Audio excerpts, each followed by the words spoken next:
thing you can do to avoid a takedown is a sprawl. Now, sprawl is designed, as it sounds, to get all of your hips and body away from the attack and also to drive your opponent into the mat. A sprawl is the best way to stop the impact of a shot. When I see him coming in and he's reached the distance of, he's got past my ability to move my feet out of the way, that's when a sprawl comes in. A lot of times I can stop his attention just by moving out of the way, but if he really commits to it or he brings that falling energy to me, I have to do my sprawl. And a sprawl looks like this. We'll do it slow so they can kind of picture it, and then we're going to break it down for them. Then we're going to show them the drill and make a really complete package here.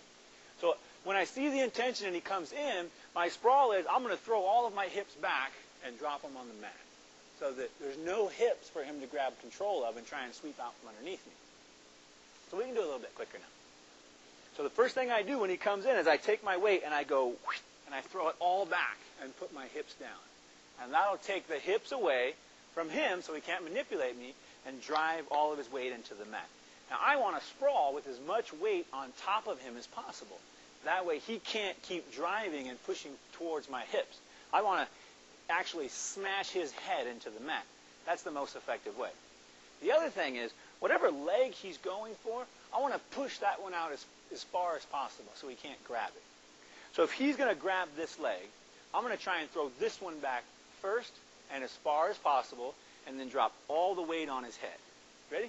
All right. I can stop that forward motion. I don't have to worry about him gaining control of my hips anymore.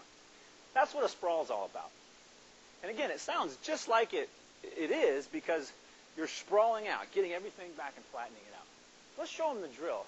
And you know what? Let's do it from the front, and then we'll turn to the side so they can see how your body is. And I'll simulate for you. I'll reach in and try and grab your leg, and you can just sprawl without me getting in there. All right? So here we go. I'll reach in. Big sprawl. So look at the back. Hips are completely down. Back is completely curved and arched. And everything up here should be on top of the body and smashing it. That's what a good sprawl looks like from the side. We'll do a little bit quicker. Here we go. Nice. Come back up. Here we go.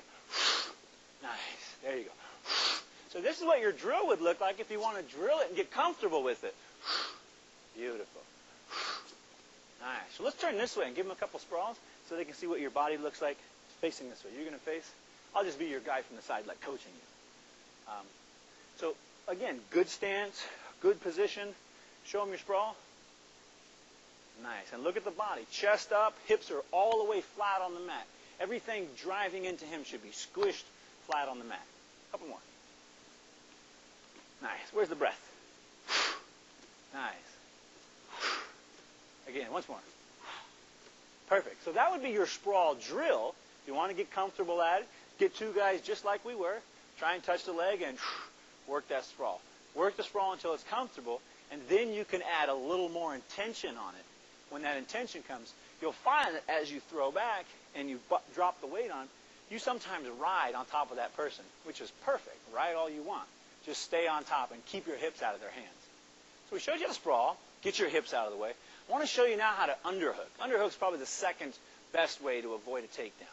And what it does, it enables you to get under the arms and lift him up so that he can't get at the hips and pull him out from underneath you, manipulate your body.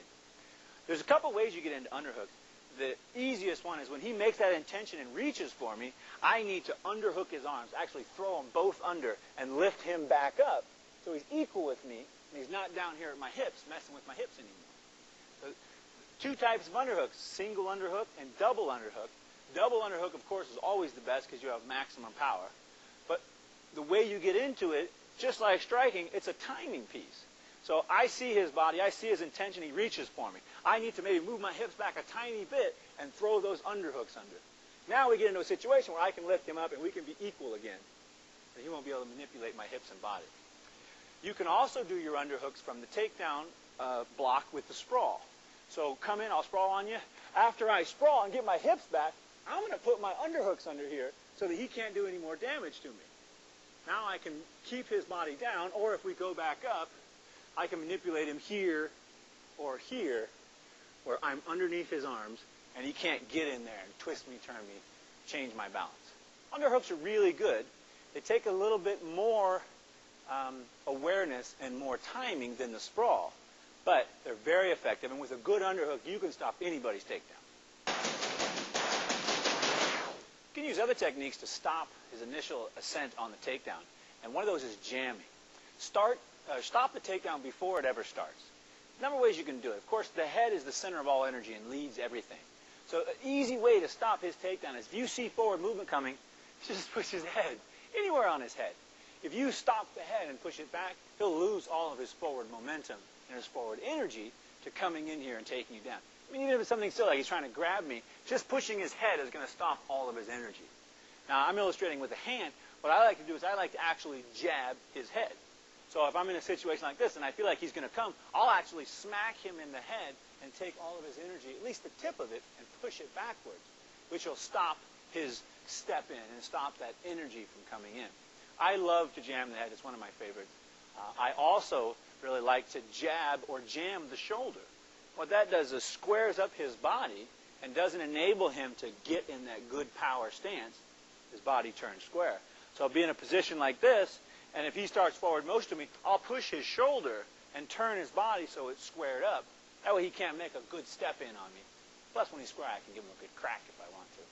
So jamming easy. Start with the head. Push the head up and back. And also you can go to the shoulder, square the shoulder up. That'll stop any forward motion that he's doing.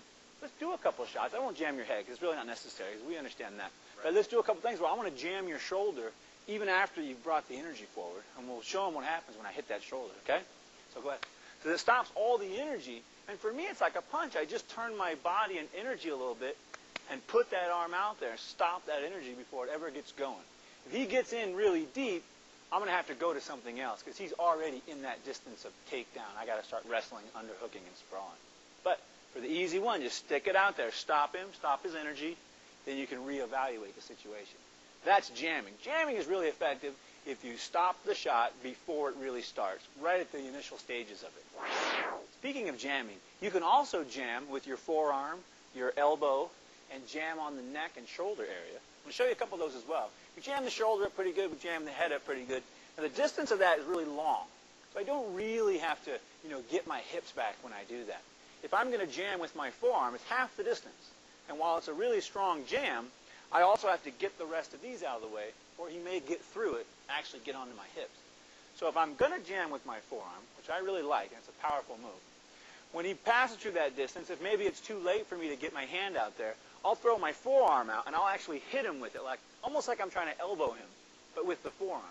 As I jam, I have to push my hips back a little bit and give me that extra space so he doesn't get inside. Let's show him a little real-time stuff. I'll get my forearm out there pretty good. So if I see the intention coming, I'm going to jam out, throw my hips back. One singular motion. Put the bone out and jam my hips back. And this creates a little wall here that he kind of runs into. And I have to get my body behind it and support it a little bit. That way he can't pass through it. The good thing about the forearm jam is that it puts me in a position where I can immediately just grab the head and start kneeing, or grab the head and start manipulating his body right away. So jamming with the forearm, it's a little more advanced because it allows the distance to create, but I can get some great secondary moves off of it. Plus, I can stop his shot right away.